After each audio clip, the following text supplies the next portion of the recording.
यह एक लोक कथा है। हम लोग प्रकृति से केवल जीवन के लिए आवश्यक वस्तुएं ही प्राप्त कर पाते हैं। हवा, पानी और खाने पीने के लिए प्रकृति से प्राप्त धान, चावल, सब्जियां इत्यादि हमारी आवश्यकताएं पूरी करती हैं। किंतु ऐसे बहुत सी वस्तुएं हैं जो हमारे शरीर को स्वस्थ रखती हैं।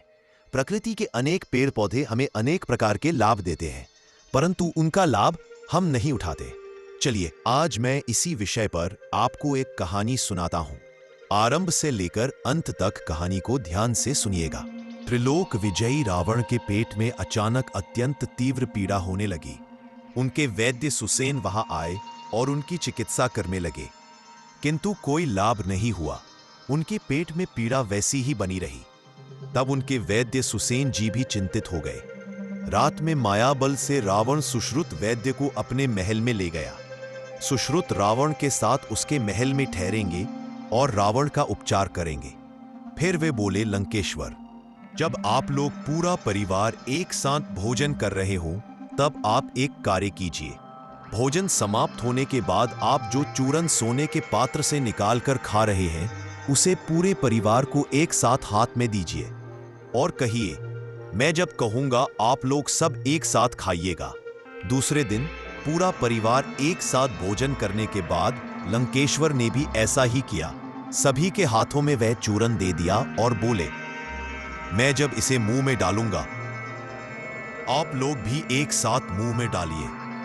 तब रावण ने उसे खाया और सभी ने भी उसे उसी समय खाया, किंतु हर किसी ने उसे थूककर बाहर निकाल दिया और दूसरे दिन सुबह होते ही रावण का पेट का दर्द गायब हो चुका था। तो वास्तव में वह चूरन क्या वस्तु थी? वह बेल और नीम के पत्तों को सुखाकर बनाया गया चूरन था। यह चूरन शरीर के लिए बहुत ही लाभकारी होता है। इसका सेवन करने से रक्त शुद्ध होता रहे और यकृत, लिवर की सफाई होती है। प्रतिरोधक क्षमता, इम्यूनिटी मजबूत होती है। त्वचा संक्रमण और मुहासे कम होते हैं। रक्त शर्करा, ब्लड शुगर नियंत्रित रहती है। पाचन सुधरता है और शरीर डिटॉक्सिफाई होता है।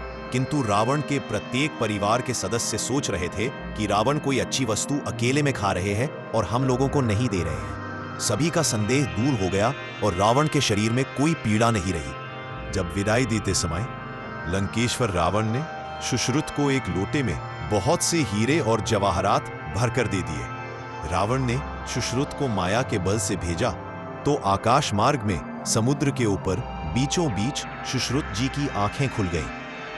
फिर सुश्रुत ने यह सोचा, त्रिलोक विजयी रावण ने केवल एक लोटा ही दिया है, इस लोटे का क्या लाभ होगा? यह सोचकर उन्होंने उसे समुद्र में फेंक दिया। इसी कारण उस समुद्र में बहुत से कीमती रत्न पाए जाते हैं। इसी प्रकार की रोचक और लाभकारी कहानी सुनने के लिए हमारे चैनल को लाइक और सब्सक्राइब कीजिए।